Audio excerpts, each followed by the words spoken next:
Existe uma mentira que a maioria das pessoas acredita sobre o cansaço. A mentira de que você está exausta porque trabalha demais, dorme de menos ou porque a vida ficou difícil demais. E essa explicação parece razoável. Faz sentido, inclusive, até você perceber que ela não explica tudo. Porque se fosse só isso, se o cansaço fosse apenas uma questão de agenda ou de sono, então descansar resolveria. Uma semana de férias, um fim de semana sem compromissos e você voltaria inteira. Mas você conhece pessoas com agendas muito mais pesadas do que a sua, que acordam com energia. E você, mesmo depois de um fim de semana inteiro sem fazer nada, ainda sente aquele peso inexplicável assim que abre os olhos. Como se o corpo já soubesse, antes mesmo de você se lembrar do dia, que algo fundamental está errado. A ciência tem um nome para o que você está sentindo. E não é burnout, não é depressão, não é falta de vitamina D. É o custo físico, real e mensurável de viver uma vida que não é sua. Carl Jung estudou isso por décadas. Peter Levine passou 50 anos mapeando como esse custo se instala no corpo. E o mais perturbador que eles descobriram é o seguinte: o seu sistema nervoso sabe que você está vivendo uma mentira muito antes de você perceber conscientemente. Ele registra o desalinhamento no músculo, na respiração, na postura. Muito antes de você conseguir nomear o que está sentindo, o corpo já começou a pagar a conta. Hoje você vai entender por que isso acontece. E vai reconhecer em qual momento da sua vida você começou a ser quem os outros precisavam que você fosse, em vez de quem você realmente é. Não vou te dar uma lista motivacional de 5 passos. Vou te mostrar o mecanismo exato que criou esse cansaço, porque quando você entende o mecanismo, a saída aparece sozinha. Ela tinha parado de ser quem nunca foi. Camila acordou numa manhã de outubro e, pela primeira vez em 18 anos, não se levantou imediatamente. Ficou deitada olhando para o teto, com uma xícara de café esfriando na mesinha do lado, e não sentiu nenhuma urgência de resolver isso. Para entender o que aconteceu naquela manhã, precisamos voltar 8 meses. A uma quinta-feira à noite, num estacionamento vazio, onde ela ficou sentada dentro do carro por 40 minutos sem conseguir entrar em casa. Não tinha acontecido nada de especial naquele dia.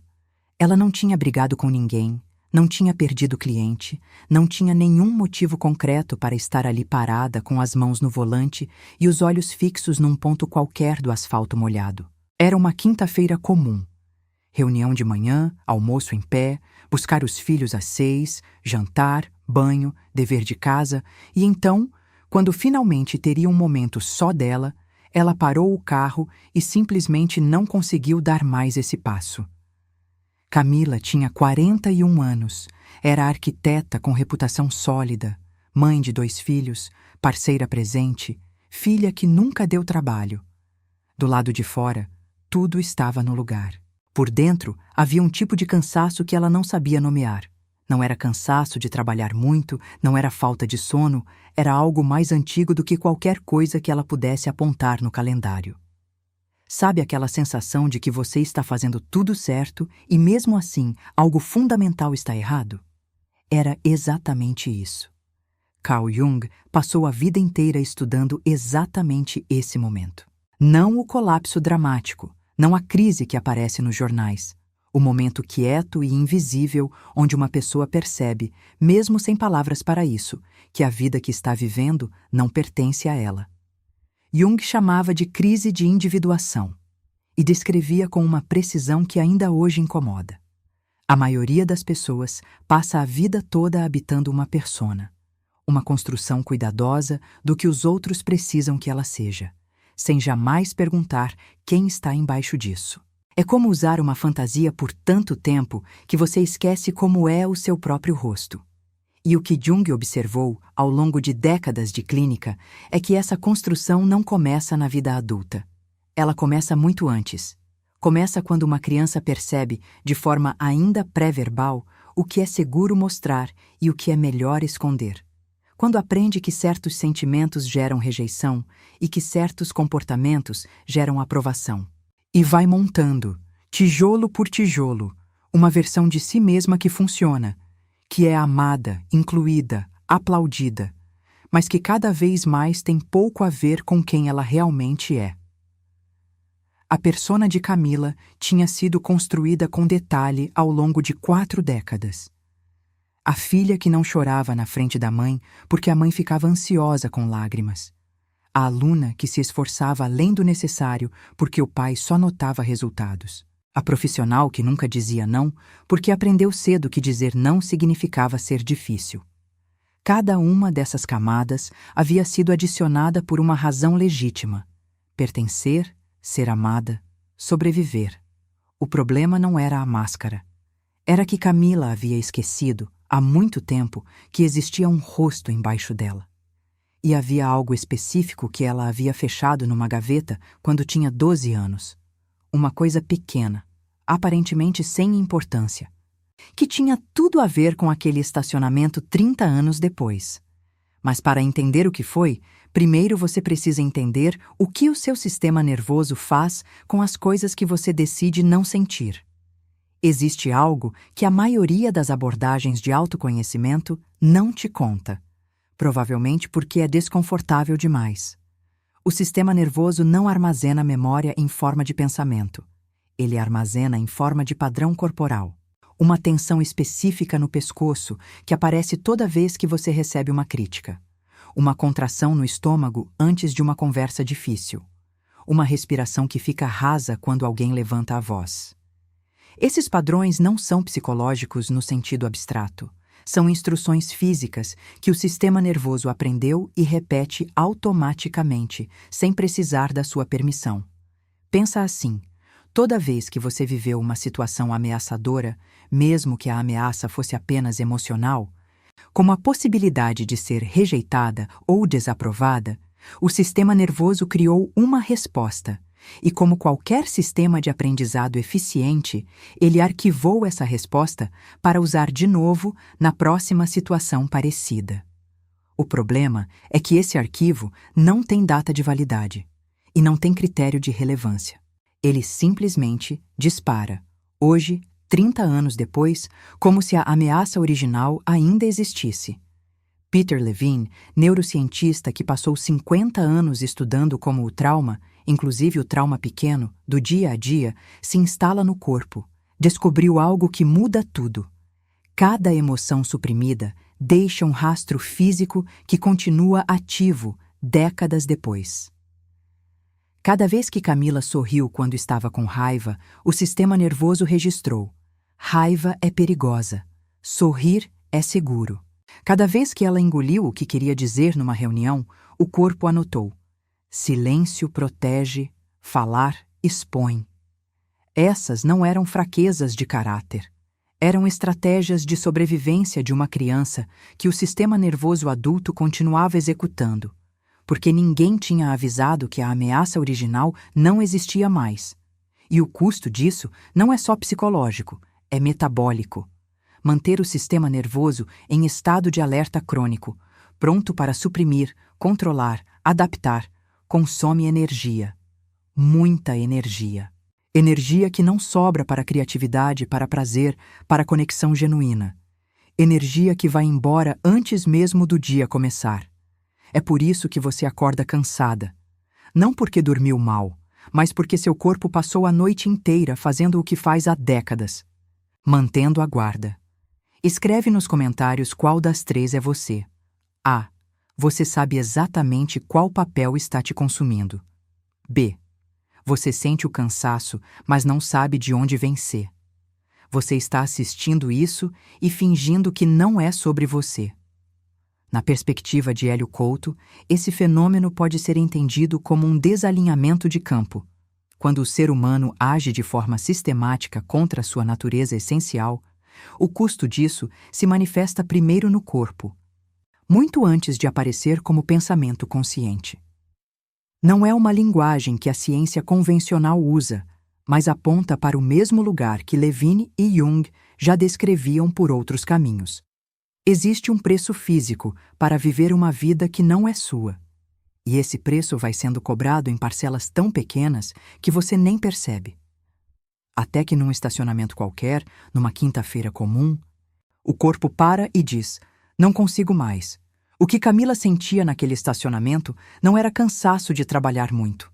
Era o custo acumulado de 41 anos vivendo contra si mesma, executando a persona com perfeição, cumprindo todas as expectativas externas e gastando uma quantidade enorme de energia para manter o self quieto no fundo. Pensa assim, é como tentar dirigir com o freio de mão puxado. O carro anda, mas o motor paga um preço que você só percebe quando ele para de vez. Às 23h14 daquela quinta-feira, Camila fez uma coisa que nunca tinha feito. Não meditou, não ligou para uma amiga, não abriu o aplicativo de journaling que tinha no celular há meses sem usar. Ela ficou sentada no carro no silêncio e parou de tentar resolver o que estava sentindo. Por toda a vida adulta, cada emoção incômoda havia sido imediatamente convertida em ação. Sentiu tristeza e fez uma lista, sentiu raiva e racionalizou, sentiu vazio e colocou mais uma coisa na agenda. Naquela noite, ela não fez nada disso. Ela deixou a sensação existir, sem nome, sem solução, sem prazo para acabar. Isso parece simples. Não é. Para alguém que passou décadas usando a ação como escudo contra o sentir, ficar parada com uma emoção sem resolvê-la é um ato de coragem considerável. É ir contra um reflexo que foi treinado por 40 anos. E o sistema nervoso resiste, porque sentir, para esse sistema, ainda é sinônimo de perigo. E então veio uma memória, não convocada, não buscada, surgiu como surgem as coisas que ficam esperando há muito tempo. Ela tinha 12 anos.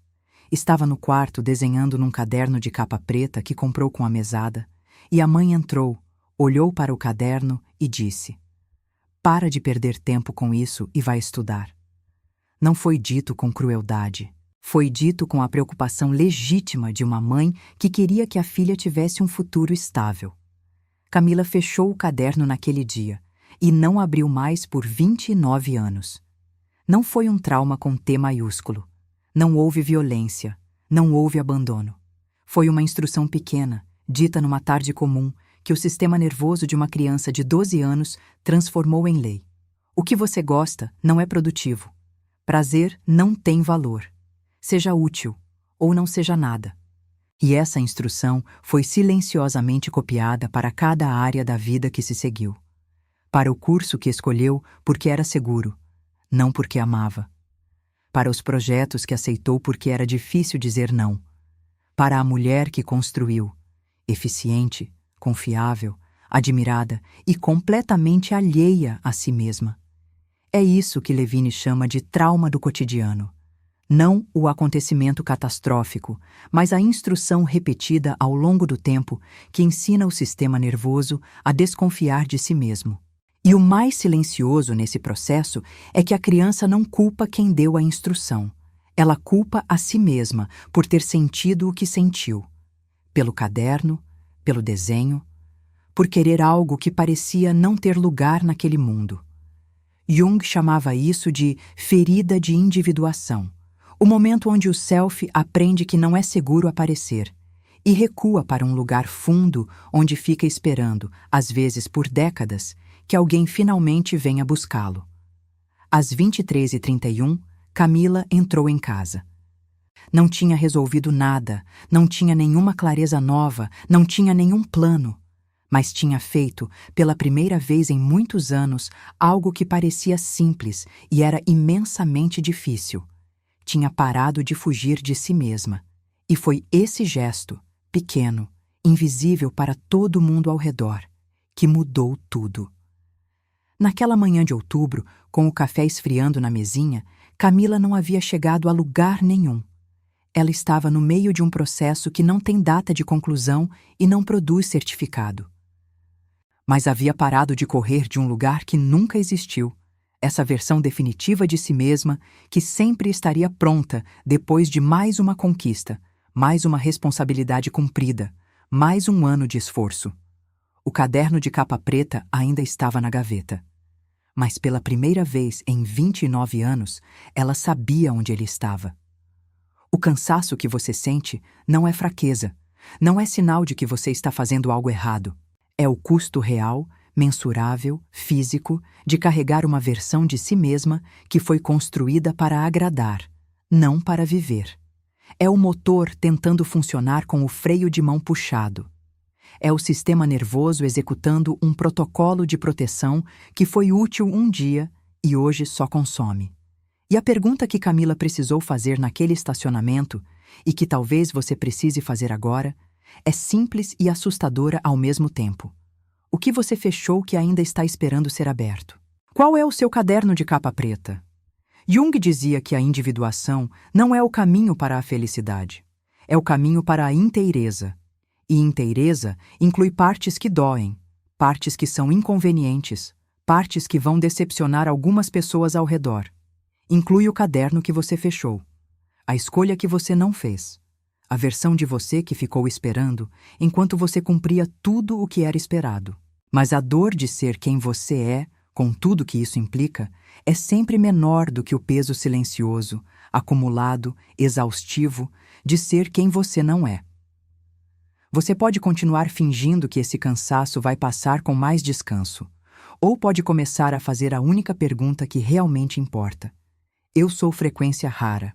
Até o próximo campo.